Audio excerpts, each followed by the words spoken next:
Assalamualaikum. My name is Adnan Ali. My roll number is SWEN 2011-01610. ठीक है. और our topic is about overloading of a class constructor. Overloading of a class constructor क्या होता है, ये मतलब समझने के लिए पहले तो हमें पता होना चाहिए कि क्लास कंस्ट्रक्टर किसे कहते हैं और ओवरलोडिंग किसे कहते हैं. क्लास कंस्ट्रक्टर में ना ऐसे फंक्शंस होते हैं जिन फंक्शंस का नेम और क्लास का नेम दोनों सेम होते हैं. ठीक है. उनमें रिटर्न टाइप नहीं होती, वो ज़ीरो होती है. ठीक है. और वॉइड उसमें लिखी नहीं जाती. और जब फंक्शन को हम कॉल करते हैं ना, तो कॉल करने के लिए उसके ऑब्जेक्ट बनाए जाते हैं. अगर हम ऑब्जेक्ट नहीं बनाएंगे तो वो फंक्शन कॉल नहीं होगा. अगर हमें फंक्शन कॉल करना है तो पहले हम उसका ऑब्जेक्ट बनाएंगे. जो फंक्शन होगा, फंक्शन में जो पैरामीटर्स यूज़ किए जाएंगे उसी के नाम से हम उसके ऑब्जेक्ट्स बनाएंगे. ठीक है. और इसी तरह ओवरलोडिंग में भी क्या कहते हैं, एक ऐसी क्लास होती है जिसके मल्टीपल फंक्शंस बनते हैं लेकिन विद द सेम नेम. हम उस क्लास में मल्टीपल फंक्शंस अगर बनाएंगे ना, तो नेम जो रखेंगे फंक्शन का वो सेम रखेंगे.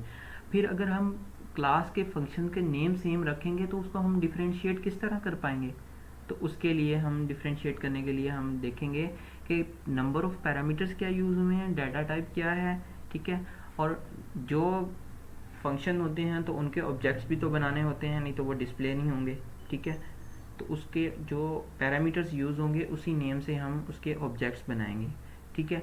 अगर तो इंट के नेम से पैरामीटर यूज़ हुआ है, ठीक है, तो इंट के नेम से ही ऑब्जेक्ट बनेगा. पैरामीटर अगर स्ट्रिंग के नेम से शो हुआ है या फ्लोट के नेम से, तो उसी के नेम से ऑब्जेक्ट बनेगा. ठीक है. इसी तरह हम ओवरलोडिंग देख लेते हैं एक प्रोग्राम करके. ओवरलोडिंग पे ठीक है, हैशटैग इंक्लूड प्राइवेट के नेम से. ठीक है. तो प्राइवेट में इंट करा देते हैं हम एक्स वाई. ठीक है. फिर हम एक क्लास बना लेते हैं, इसको कमेंट कर देंगे पास क्लास कंस्ट्रक्टर नंबर 1. ठीक है. और इसी तरह ये क्लास कंस्ट्रक्टर 2 है, यहाँ पे पेस्ट कर देंगे. ठीक है. और ये क्लास कंस्ट्रक्टर 3 है, यहाँ पे पेस्ट कर देंगे और यहाँ लिख देंगे 3. ठीक है.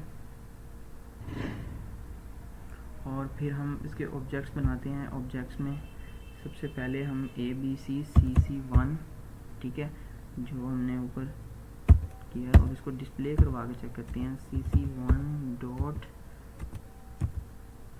डिस्प्ले देते हैं, रिटर्न 0. रिटर्न 0 किया है तो एरर आ गया. ठीक है. एरर क्यों आया, यहाँ पे क्लास का C बड़ा है, स्मॉल करके देखते हैं. ठीक है. अब कोई एरर नहीं है तो हम इसको एग्जीक्यूट करते हैं तो वो प्रिंट हो गया. ठीक है. इसी तरह अब सेकंड के कंस्ट्रक्टर को करके देखते हैं. ABCCC2 class constructor number 2.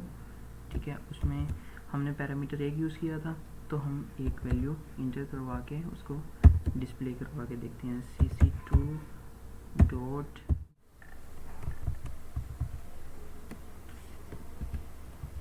CC3 dot display करके देखते हैं. ठीक है. थर्ड पैरामीटर जो हमने ऑब्जेक्ट बनाया था उसका, तो वो चेक करते हैं, एग्जीक्यूट चेक करें.